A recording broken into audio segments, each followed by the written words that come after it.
ಸ್ನೇಹಿತರೆ ನಮಸ್ಕಾರ. ನಾನಿವತ್ತು ಬೇಲೂರು ಟೆಂಪಲ್ ಬಗ್ಗೆ ಮಾಹಿತಿ ಕೊಡ್ತೀನಿ. ಕರ್ನಾಟಕದ ಹಾಸನ ಜಿಲ್ಲೆಯಲ್ಲಿರುವ ಬೇಲೂರು ಐತಿಹಾಸಿಕ ಮತ್ತು ಜಗತ್ಪ್ರಸಿದ್ಧ ಪ್ರವಾಸಿ ತಾಣವಾಗಿದೆ.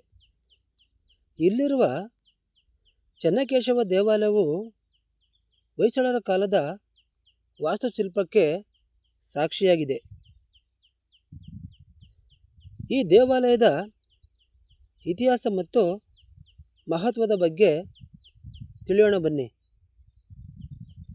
ಈ ದೇವಾಲಯವನ್ನು ಹೊಯ್ಸಳ ದೊರೆ ವಿಷ್ಣುವರ್ಧನನು ಕ್ರಿಸ್ತಶಕ 1117ರಲ್ಲಿ ಚೋಳರ ಮೇಲಿನ ತನ್ನ ವಿಜಯದ ಸಂಕೇತವಾಗಿ ನಿರ್ಮಿಸಿದನು. ಇದನ್ನು ನಿರ್ಮಿಸಲು ಸುಮಾರು 103 ವರ್ಷಗಳು ಹಿಡಿದವು ಎನ್ನಲಾಗಿದೆ. ಬೇಲೂರು ಮತ್ತು ಹಳೆಬೀಡು ದೇವಾಲಯಗಳು ವಿಶ್ವ ಪರಂಪರೆ ತಾಣಗಳ ಪಟ್ಟಿಯಲ್ಲಿ ಸೇರಿವೆ. ಈ ವಾಸ್ತುಶಿಲ್ಪದ ವಿಶೇಷಗಳೆಂದರೆ ದೇವಾಲಯದ ಹೊರಗೋಡೆಗಳಲ್ಲಿ ಮತ್ತು ಒಳಗೋಡೆಗಳಲ್ಲಿ ಸೂಕ್ಷ್ಮ ಶಿಲ್ಪದ ಕೆತ್ತನೆಗಳಿವೆ. ಈ ದೇವಾಲಯದ ಕಂಬಗಳ ಮೇಲೆ 42 ಭಂಗಿಯ ಶಿಲಾಬಾಲಕಿಯರು ಮೂರ್ತಿಗಳಿವೆ. ಬೇಲೂರು ಇದನ್ನು ಹಿಂದೆ ವೇಲಾಪುರಿ ಅಥವಾ ಬೇಲಾಪುರ ಎಂದು ಕರೆಯುತ್ತಿದ್ದರು. ಇದು ಹೊಯ್ಸಳ ಸಾಮ್ರಾಜ್ಯದ ರಾಜಧಾನಿಯಾಗಿತ್ತು.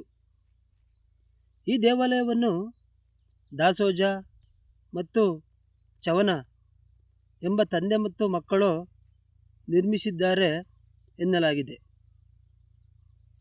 ಈ ದೇವಾಲಯವು ನಕ್ಷತ್ರಾಕಾರದ ವೇದಿಕೆ ಮೇಲೆ ನಿರ್ಮಿಸಲಾಗಿದೆ ಮತ್ತು ಈ ದೇವಾಲಯದ ಸುತ್ತಲೂ ಇರುವ ಕಪ್ಪೆ ಚೆನ್ನಿಗರಾಯ ಮತ್ತು ಸೌಮ್ಯನಾಯಕಿ ದೇವಾಲಯಗಳು ಅಷ್ಟೇ ಸುಂದರವಾಗಿವೆ. ಈ ದೇವಾಲಯದ ಶಿಲ್ಪಗಳನ್ನು ಒಂದೇ ಡೈಮೆನ್ಷನ್ನಲ್ಲಿ ತುಂಬ ನಿಖರವಾಗಿ ಕೆತ್ತಲಾಗಿದೆ. ಈ ದೇವಾಲಯವು ಮತ್ತು ಅದರ ವಾಸ್ತುಶಿಲ್ಪಗಳು 12ನೇ ಶತಮಾನದ ಜಾತ್ಯತೀತ ದೃಶ್ಯಗಳು ಮತ್ತು ನೃತ್ಯಗಾರರು ಮತ್ತು ಸಂಗೀತಗಾರರನ್ನು ಚಿತ್ರಿಸಲಾಗಿದೆ ಮತ್ತು ರಾಮಾಯಣ ಮತ್ತು ಮಹಾಭಾರತದ ನಿರೂಪಣೆಯನ್ನು ಕೂಡ ಈ ದೇವಾಲಯವು ತಿಳಿಸುತ್ತದೆ. ಜೈನ ಧರ್ಮದ ಬುದ್ಧನ ಚಿತ್ರಗಳನ್ನು ಕೂಡ ಈ ದೇವಾಲಯವು ಒಳಗೊಂಡಿದೆ. ಕಂಬಗಳು ನವರಂಗ ಸಭಾಂಗಣವು 48 ಕಂಬಗಳನ್ನು ಹೊಂದಿದೆ.